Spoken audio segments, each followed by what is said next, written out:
Okay. Shabbat Shalom. So,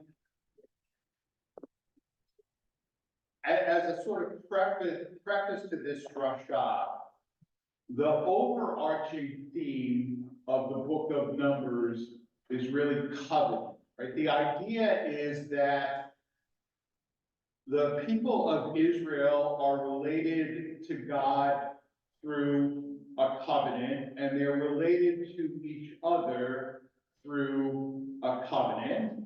And our Eitz Chaim Chumash says that the first half of the parasha deals primarily with those whose place in the community is in question because of what it calls odd or strange, I forget the exact adjective, behavior. Okay, but it is the idea of community. And one of the things that we will read about in the Parsha, actually, if we get to, well, we'll read the Torah at any rate, whether we read from the Chumash or whether we read from the Sefer, is the Nazarite. Okay, I spoke about the Nazarite in my Drasha last night, and most of you heard it actually. And and as I mentioned last night, when you conclude the Nazarite vow, your period of the Nazarite vow, you have to bring a a sin offering, right? So the question naturally arises, you have to bring a sin offering. What's the sin that you committed, right? What's the sin that you've committed? Right, and at one place, Maimonides says, and other sages throughout the generations have said, is that the sin is becoming a Nazarite in the first place. Right? Why? Because you have sworn to refrain from things that God actually permits you to have, right? There's no virtue, right? I mean, we're supposed to avoid the things that God tells us to avoid, right? Which means anything that God hasn't told us to avoid, we can do, all right? And there is no virtue in abstaining from things that God has permitted. So the sin is actually in becoming a Nazarite in the first place. So says, Even further than that, like there are some mitzvot that like Nazarite physically cannot like do, right? Because you need to be able to drink wine before the kiddush. So right. Well, yes, I mean. Right, I mean, not only that, I mean, there's an even bigger mitzvah that the Nazarite can't perform, which is burying the dead, right? I mean, a Kohen is not allowed to have contact with a corpse except for his immediate family, right? But a Nazarite, if he loses a member of his immediate family during the period of his Nazarite vow, he can't even attend the funeral. All right, or prepare the body for burial or whatever. So yes, you're right. I mean, there are certain things that are mitzvot that you can't do if you're a Nazir, right? So in one place, Maimonides says that it is basically, and Maimonides was always sort of preaching the middle path, right? It is a sin to become a Nazarite. But elsewhere, Maimonides says it's praiseworthy to become a Nazarite. Okay, and the conclusion is that, you know, it's not that Maimonides sort of forgot and didn't know what he was talking about, right? That for Maimonides, there are two different models of the virtuous life. There is the Hasid, the saint, and the Chacham, the sage, right? And the saint is a person of extremes. The sage is more balanced, okay? So we need both, but we cannot have a society made up just of saints. It would collapse, okay? And so, give you an example. I have a friend, I've mentioned him before.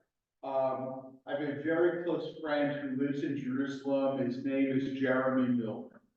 And I've mentioned him in various contexts, especially with the book of Leviticus, because he's the son of the late Professor Jacob Milgram, who was the world's greatest authority on the book of Leviticus. Okay, and Jeremy is a Hasid, not Hasidic, but he's a Hasid, he's a saint. Okay, but part of his saintliness is frankly his fanaticism. Okay, so at a certain point in his life, he decided that he is a pacifist, and he took a vow, literally, never to touch weapons. Okay, and shortly thereafter, it's when he was much younger, I mean, Jeremy's a couple years older than I am, Jeremy was called for Miluim, for reserve duty. Okay, and he showed up for his reserve duty, and this was before Israel had withdrawn from Gaza. He showed up to the prison camp in Gaza where he was supposed to be a guard, and he explained to the commanding officer of the camp, you know, I'm an Israeli, I'm a citizen, I was called to do my reserve duty, I'm doing my reserve duty, but I will not touch a weapon. Okay, and the commander really tried to accommodate him, and he said, okay, you know, there is a rule that when you are in your guard tower, you have to have a weapon with you. Right? There's no rule that says you are the one who personally has to bring it. Okay, so he assigned another soldier to schlep Jeremy's M16. Right, and at the beginning of every shift, this other soldier would go to the armory, get the M16, go with Jeremy. Jeremy and he would climb up the guard tower, lay down the M16, and at the end of the shift, this soldier would go, take it, right? And did this for 30 days.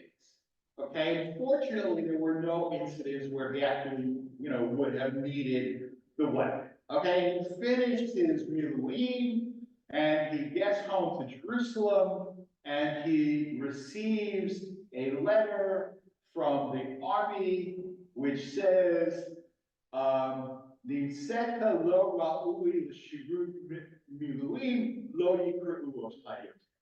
Okay, you have been found unfit for reserve duty. You will not be called anymore. Okay, and he actually, because I said, right, he was actually thinking of suing the army for his right to continue doing his reserve service, but he didn't, and he realized, and I think actually it's a good thing for Israel that there are a handful of people in Israel like Jeremy, right? If everybody in Israel was like Jeremy, there would be no Israel, right? And similarly, in my previous congregation, a congregant was applying for a scholarship to spend the summer at the conservative yeshiva in Jerusalem. At the time, they were giving scholarships for members of conservative congregations. I had to write him a letter of recommendation, and I said, in all honesty, we are better off for having him as a congregant, but if all of my congregants were like him, I would go insane, right? And so you need people like that, right? But it's like, you know, you need seasoning in the sauce, right? Too much seasoning in the sauce right? And it becomes inevitable, right? So anyway, so I was looking back at the drashot that I've given on this parsha over the years, right? One of the reasons that I pay for a larger Google Drive storage is like, $30 a year, I get, I don't know, a lot. So I keep all my sermons, and I found this from 10 years ago. I was quoting an article by a man called Yechezkel Dror, who's an Israeli, he's a columnist, he's a professor, and he's the founder of the Jewish People Policy Planning Institute. Okay, and this is what he wrote. If the security of Israel is significantly strengthened by good relations with Turkey and China, okay, and that was at a time when Israel and Turkey still had good relations. Okay, so remember that, it was 10 years ago. But in some views, Turkey is guilty of genocide in the past against the Armenians, and China of now repressing Tibetans and domestic opposition. Jewish leaders and organizations should support Turkey and China, or at least remain neutral when it comes to their affairs, right? In other words, don't speak out against China's human rights violations. Don't press for Congress to recognize the Armenian genocide, because Turkey and China are friends of Israel, and that's the most important thing. And if Turkey, if they violate human rights, well, that's unfortunate, but the Jewish priority is that they should maintain friendly relations with Israel. Okay, and he says, similarly, Jewish leaders should support harsh measures against terrorists who potentially endanger Jews, even at the cost of human rights and humanitarian law. And if the threat is sufficiently grave, the use of weapons of mass destruction by Israel would be justified if likely to be necessary for assuring the state's survival, the bitter price of the large number of killed innocent civilians notwithstanding. Okay? That's 10 years ago, and he goes, beyond.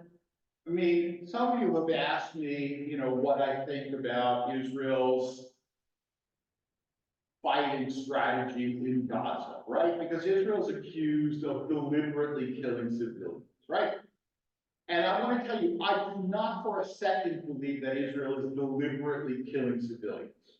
Okay, I do believe that Israel, in certain circumstances, is not taking sufficient measures to protect civilians in the context of militarily necessary actions, right? There's a difference, right? I mean, there may not be a difference to you if you're an innocent Gazan, right? Although we also see that,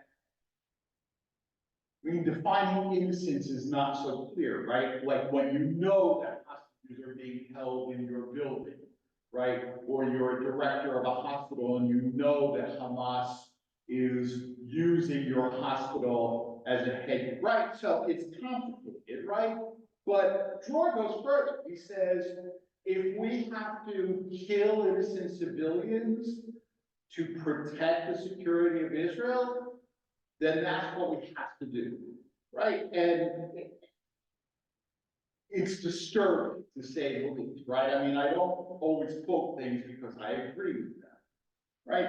But Professor Arnie Eisen, in his commentary on this parsha, right, and he's not directly replying to Yechezkel's Dror, but in a way he kind of is. He says, Jewish concern with politics is and must be rooted both in covenant and in normalcy.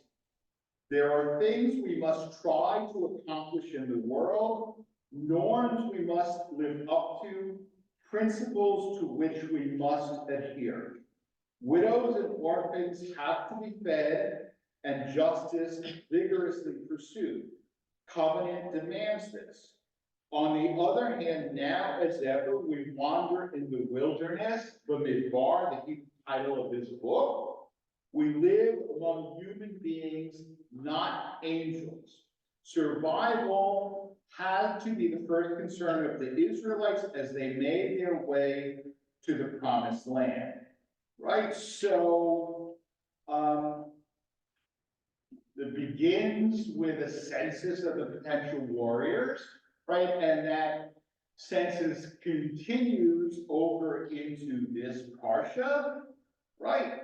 And, these are what he calls political matters. Political, not in the sense of, Republican or Democrat, or, Likud versus,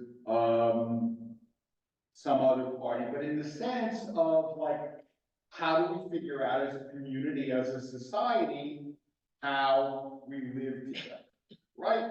And the second point that Eisen makes is covenant cannot not be in tension with normalcy.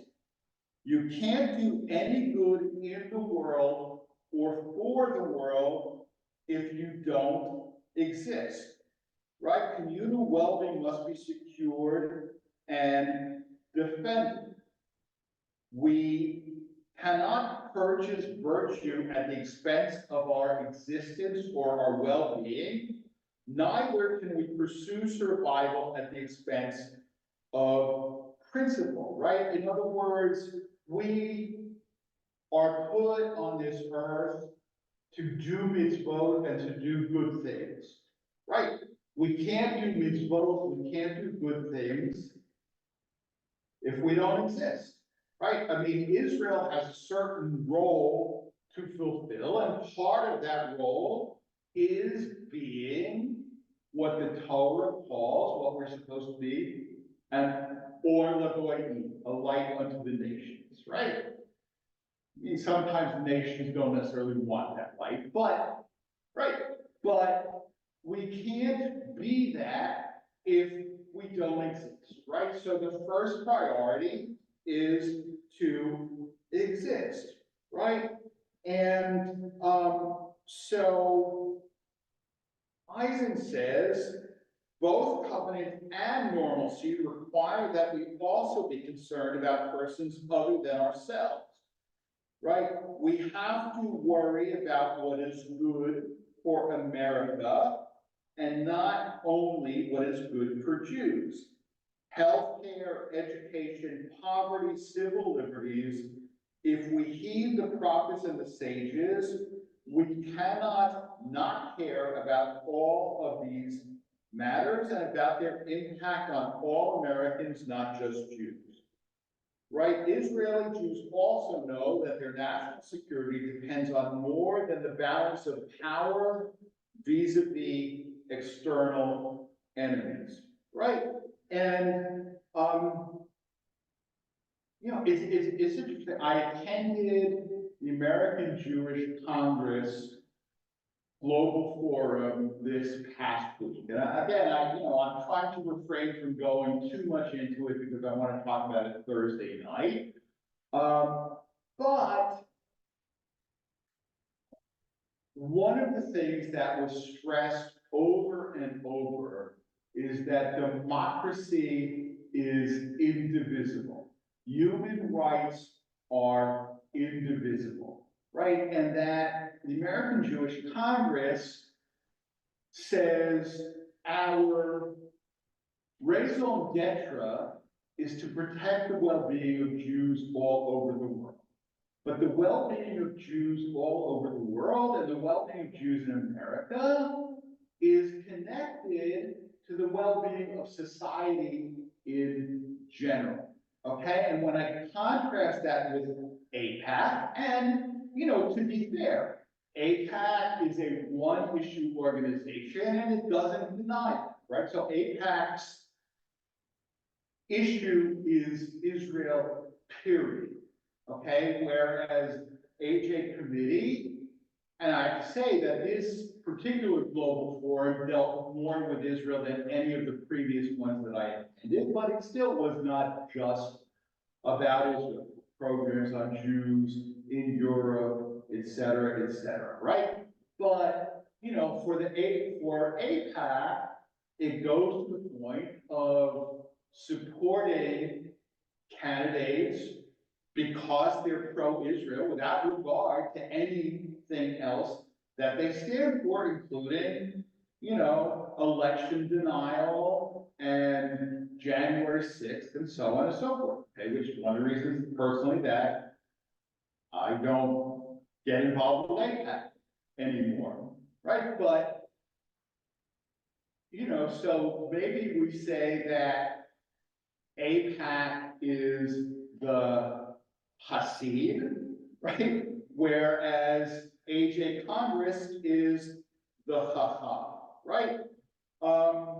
But we can't have a society of saints.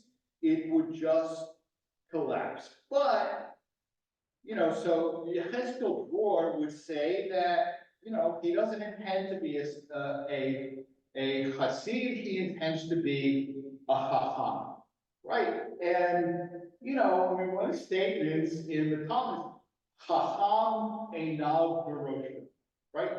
The Chacham, the wise person, his or her eyes are in their head, right? In other words, they see what's going on, right? And Yechezkel Dror would say, I think, that he just sees what's going on. But I would say if we are only universalistic, we won't survive. But if we're only particularistic, we have no reason to survive, right? I mean, and it's interesting because a couple of months after I wrote this originally, I went to Israel during another Gaza war. And one of the people that our mission met with was a retired Air Force general named Yisrael Shafir. Okay, he was one of the pilots that blew up the Osirak reactor in Iraq in 82, and then he went on to be commander of a major Air Force base in the Negev. And he was talking specifically about how Israeli Air Force pilots are trained to determine whether a target is too likely to kill civilians, right? And they are not only allowed, this is what he said 10 years ago, and I cannot swear that things are still the same way today, right? But that pilots are not only allowed to call off strikes, the individual pilot, okay, not, you know, the commander, right? Are allowed, not only allowed, but supposed to call off strikes if the risk to civilians is too great, right? And General Shafir said, if we do not do this, we have no reason and no right to survive as a nation. Okay, now, why did he say that? Because he said, well, look, Israel was created not only to preserve Jewish lives, but to preserve Jewish culture, right? And part of Jewish culture is our idea that we have to protect the innocent, right? And if we're not doing that, we're not perpetuating Jewish culture, and we have no reason to survive, right? Yeah, it's a pretty extreme position, I think, from a general, but this is absolutely what he said, right? But, you know,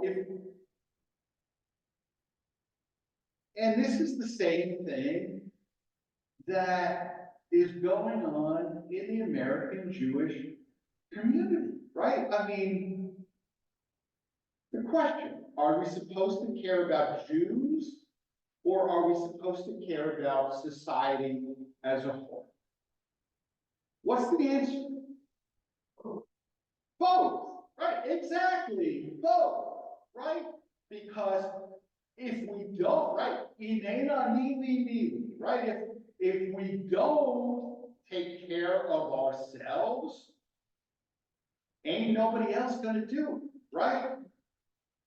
Uksha ani la'atzmi ma'ani, right? But if I'm only for myself, what am I, right? And, you know, it's not easy to find that balance, right? And sometimes we'll lean more to the ethnocentric side, and sometimes we'll lean more to the universalistic side, right? But to me, the idea of a hacham is really to find that balance, right? Which I think Professor Eisen would have agreed with, and I know for sure that his predecessor as Chancellor JTS, Ismar Short, for sure would have, because he wrote all the time about polarities in balance, right? That the task of Jews, and especially conservative Jews, is to balance the polarities. Okay, I know I went on a little bit longer than I normally do, but we don't have a million anyway, so it doesn't matter, but, you know, I'm done, and, you know, if anybody has, comments, questions, rebuttals, you know, please, speak up. Okay, so I can now assume that everybody agreed 100% with what I said. Because that's on the. Huh?